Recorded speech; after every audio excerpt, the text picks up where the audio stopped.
Hi guys, it's me Mi002. I'm right here in China. This is the province of Hangzhou. Right now I'm in Qiandaohu. Okay, so it's a tourist spot here in China wherein you have to take a boat ride just to see the beautiful scenery here.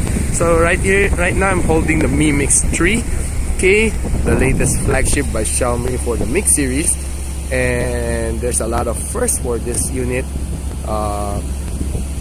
The first 5G phone, the first 95% screen to body ratio phone, the first LiDAR phone for Xiaomi, and also the first phone by Xiaomi to ever debut a 10 gig RAM and a 512 gigabyte of storage.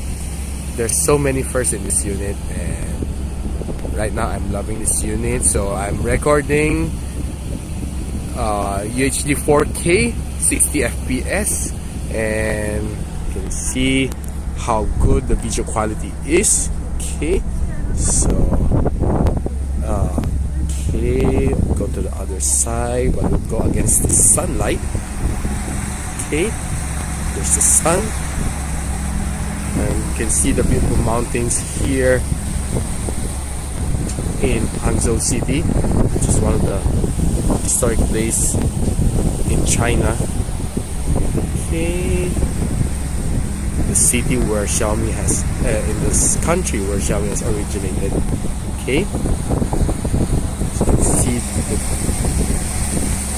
the water.